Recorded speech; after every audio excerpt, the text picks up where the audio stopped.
For this year, sovereignty is actually a revenue opportunity for telco, one of the few things that they can actually grow from. And I think there is some legitimacy here in certain markets, certain countries, I want to be clear. So we will be looking at that and sizing that in some way, that opportunity, and kind of unpacking it, because sovereignty is this word that it kind of, you have to peel back all the layers to understand what does this really mean from an opportunity standpoint. Welcome to TBR Talks, decoding strategies and ecosystems of the globe's top tech firms, where we talk business model disruption in the broad technology ecosystem, from management consultancies to systems integrators, hyperscalers to independent software vendors, telecom operators to network and infrastructure vendors, and chip manufacturers to value-added resellers.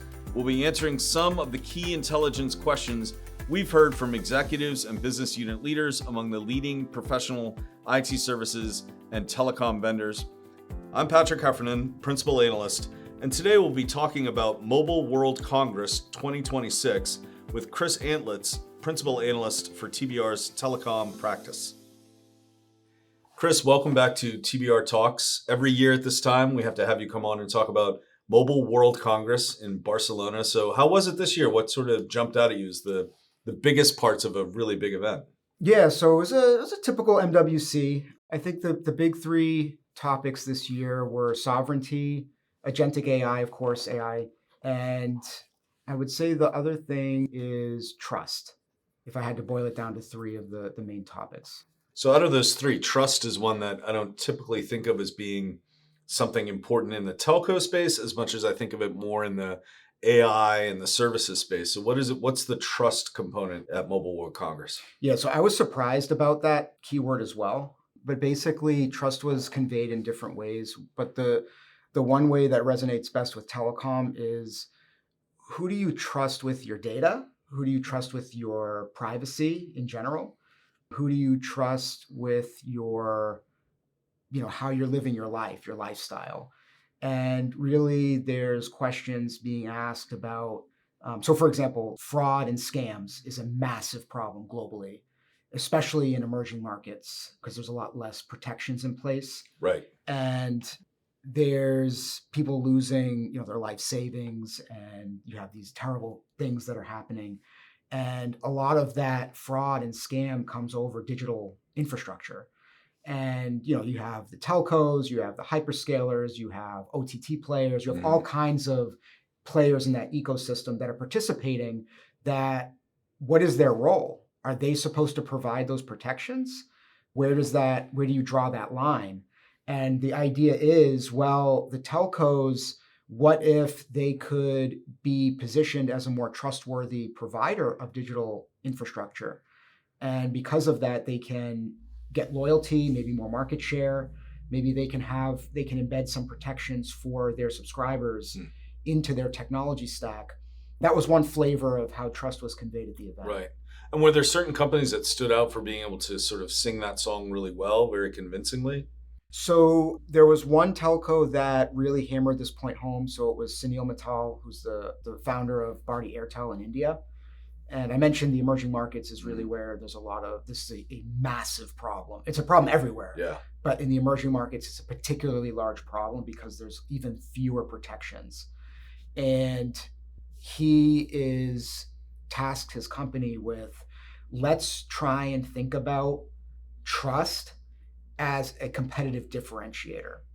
And not only is it the right thing to do, and we should be doing more to prevent these things, but what if we could tweak that to our messaging and really try and bring people in and build loyalty with our customers and differentiate from other players providing similar services that they do. So in that specific Indian market, the competitors, that competitive landscape includes like the hyperscalers and includes others, not just traditional telcos, right? Yes. Yeah. Yeah. They have traditional hyperscalers there. The US hyperscalers are all there. You have India-centric hyperscalers. You have other multinational, you have Chinese hyperscalers in India.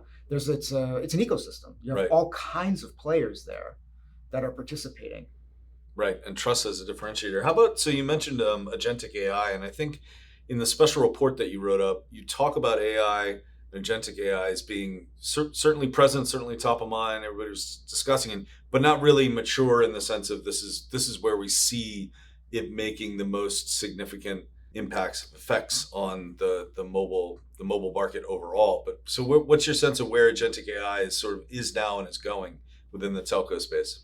So the telcos are using AI today, but there's different flavors or different types of AI. So you have your traditional AI where you're using structured data and pattern recognition. Then you have your generative AI. Then you have agentic AI, and then you have physical AI. All types of AI were discussed at the event, but agentic was the primary focus. Right. And the agentic is the next phase of generative AI where you're having the bots essentially carry out tasks on behalf of someone else, the agent aspect of it. And the industry is not there yet in terms of really using that. There's a few examples of what some are calling agentic AI, but I think it's still very early days for the telcos, and they usually are slow adopters anyway. So for example, Anthropic, they have some agents now. Like one does, different types of content editing or content production type things. You have another agent that can do legal tasks. You have another one that can do financial services oriented tasks. And these are basically bots that are specifically trained with models that are expert on those topics. Right. And then the agent is empowered through technology to actually carry out different tasks, like create a lease agreement for this, and you give it it'll ask you like all the questions it needs to ask you, just like a lawyer would. And then it'll generate something that is a legally relevant document. Right. Stuff like that. Yeah, and that gets back to trust, because you have to trust that whoever is providing that agent and managing that agent and eventually retiring that agent knows what they're doing. And so the more trust you have in the company that's doing all that. It's not only trusting what they're doing with the output that you're getting, it's what's happening with what you're putting in. Yeah. So you're telling them, like say it's legal, you're telling that agent very sensitive information, potentially. And where does that go? That's a big question. Yeah. What's the governance framework around the data? How do you understand and have clarity around like, where's my information going? Is that being used to train other models? And if so, how? And is there, what if there's a cyber breach or something? Like, is my important documents or something going to get spilled out? Like, this is a major enterprise concern. And it's also one of the reasons why, companies like telcos, they're a little hesitant to go, what we see right now is experimentation. We see lab trials. We see some POCs. We've seen some very limited deployments, what we consider to be a production deployment, use case. But that's kind of where we're at right now. Right. I want to get back to the data and where does it go and that component. But before that, you mentioned Anthropic. So a company that was probably not there a couple of years ago. Were there companies that you saw that had a bigger presence at MWC this year, notably than years past? And was there anybody who wasn't there that you're surprised didn't show up? So it was the usual suspects. I did not see any major changes in terms of composition of who was there. What I did notice was there was fewer people there. And the key reason was there were airports shut down because of the Middle East stuff. Right. And you have a lot of people coming through Dubai and those airports in the GCC region. And you have some other countries that had some challenges there getting people out of their country. So, I mean, the issue started literally, I think, 2 days before the event started. So you had many thousands of people that they couldn't get out. They couldn't get there. Yeah. They couldn't get there. Yeah. But in terms of companies that really stood out this year, so you mentioned Anthropic, anybody else that had a larger than expected or a bigger presence in previous years? I didn't see anything like that. Yeah. No. I usually do notice something like that. Yeah. I did not notice that this time. So usual suspects. All right. Usual suspects, usual presence. Yeah. A few vendors had a booth that was a little smaller this year, which I thought was interesting, but not too interesting because, some companies are struggling a bit. Yeah. So they would have, those booths are expensive. Yeah. Yes. Very expensive. Yeah. And they're customized every year. Right. And there's a lot that goes into that. And then they fly a lot of people there to, there's a lot of cost associated with it. Yeah, it's a huge marketing effort. So I did notice some vendors, maybe their booth was a little smaller this year. Some vendors that are doing better than others, they had maybe a little bit more space, or they had a more prominent location on the show floors. Yeah. So I did notice a little bit of shuffling like that, but I didn't notice any major changes in terms of who was actually there. Okay. All right. And then you mentioned sovereignty, and so this is something I know it's in the report that you wrote, talking about national champions and AI sovereignty. And just when I read it, my sort of gut reaction to that was like, this is not a great path for technology as a whole to be headed down. This sort of there are not economic reasons necessarily that you want to have national champions. They're very political reasons and motivated by something else. And at the end of the day, sometimes that just gets in the way. It doesn't make things better. What's your sense of where things are headed in the telco space with respect to sovereignty and AI sovereignty and national champions and all that? So the telcos are at a very interesting position because they are national champions already. They are technology companies. Right. They have a extremely important role to play in society. Think about internet. Like internet is a basic human right. If you think about how integrated it is in our life now, you can't pay bills. You can't do anything without internet access in some way. So the telcos are a critical, central aspect of that.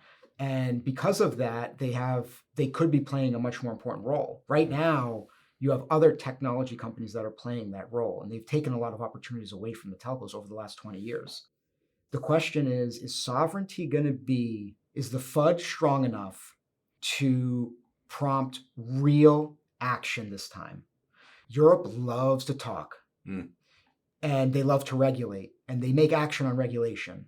But will they make action on other very important things like national security and, sovereignty, data privacy, things like that? There's regulation around that, but it needs to go further than that. You need governance structures in place. You need a rules of engagement of the companies that participate in a market.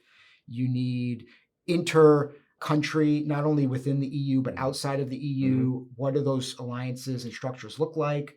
What is the rules of engagement? Who's able to do what?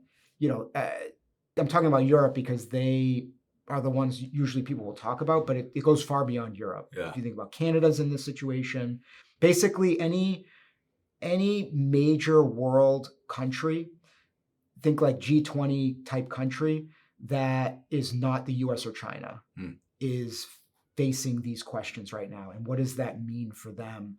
And we'll see what happens. I mean, what will have to happen is there's going to be a lot of money spent and there may be a lot of misallocation of capital because you have subscale players. Right. You might be like reinventing the wheel. That's not economically, viable long term.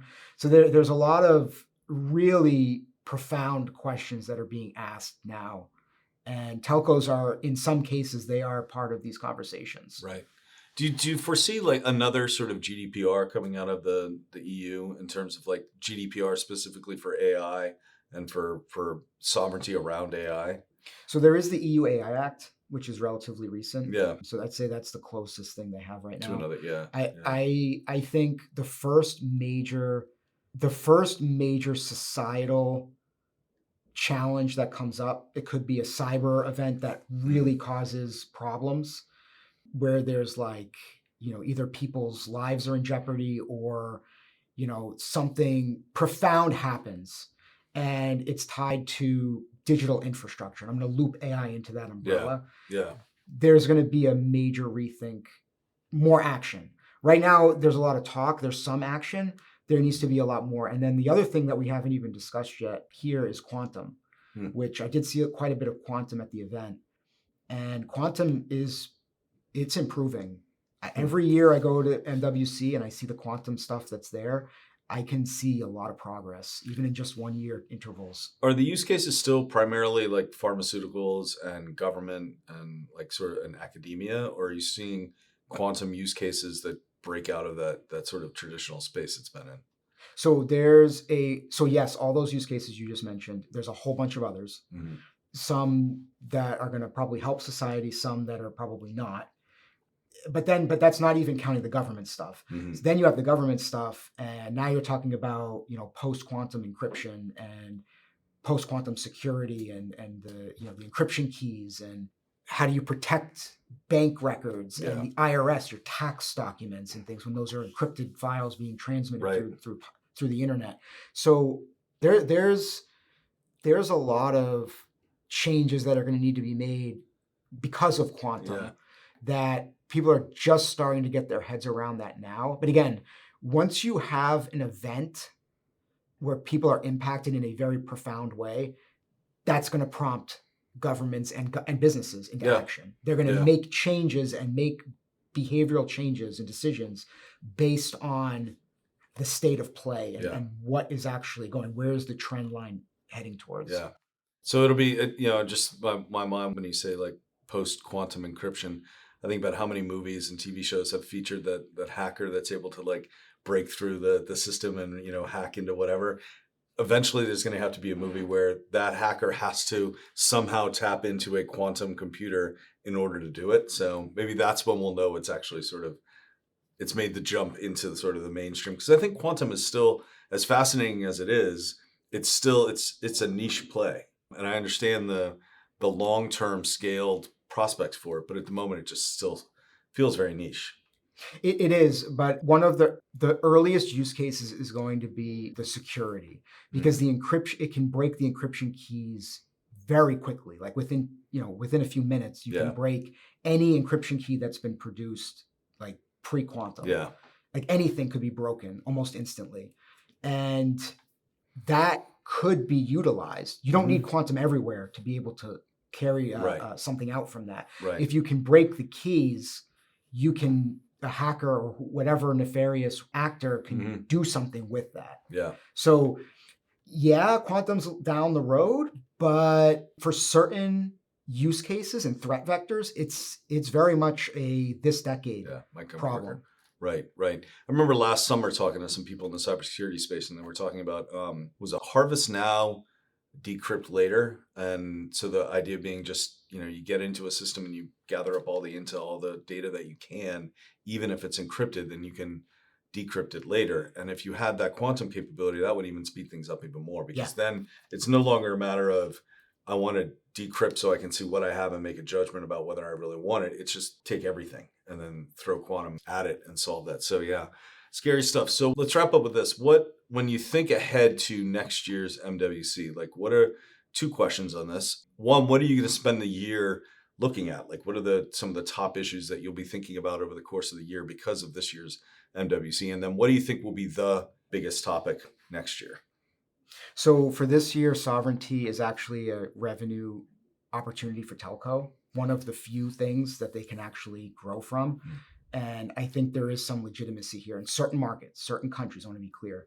So we will be looking at that and sizing that in some way, that opportunity, and kind of unpacking it, because sovereignty is this word that it kind of, you have to peel back all the layers to understand, like, what does this really mean from an opportunity standpoint. So we're going to be doing that this year.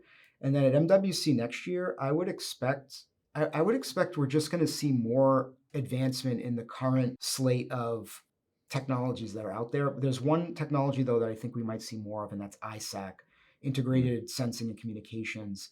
Now, that has become even more important with what's going on in the Russia-Ukraine situation and what's going on now in the Middle East. Right. But also, even before that, the drone incursions in the States that have happened over the last few years at major military bases. And the military doesn't have, they struggle to detect these things, and they can't do anything about it once it's detected.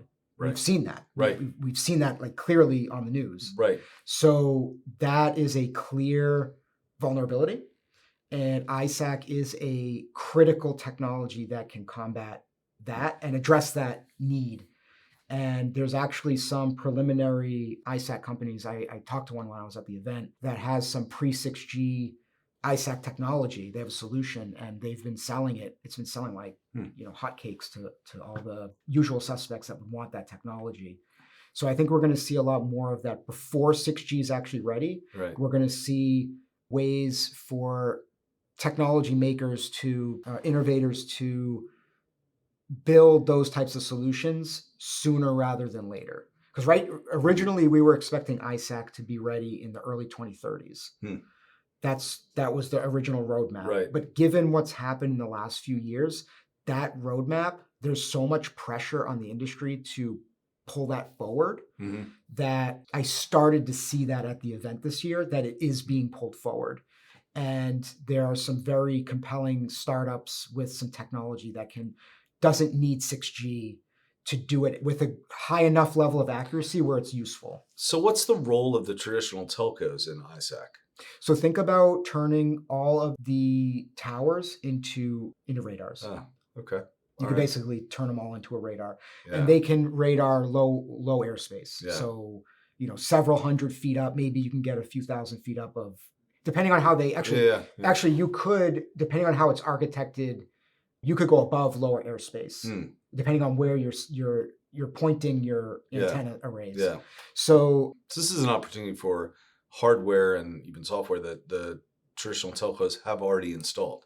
Potentially, Okay. yes. Okay. So the hope is that the existing 5G base stations, those boxes on the towers, that those are able to, through a software upgrade, they're able to leverage the sensing algorithms and use the radio pulses that come out of that they emit from the radios to do it. That's the hope. Maybe they'll be able to figure that out and do that at scale. If not, there are some workarounds where you can, from the outcomes, you can work around, and you don't actually have to wait for the 6G specs to do it. There's some workarounds now that they can do. That's pretty fascinating. I didn't know about that. Now I'm going to go out and read a little bit more on ISAC. That's a really cool thing. So last question. This season, I've been asking the same question of everyone at the end of all these episodes because our daughter is in her last semester of college. So she's 22. The whole world is in front of her. She's got all kinds of ideas about what she wants to do with her life.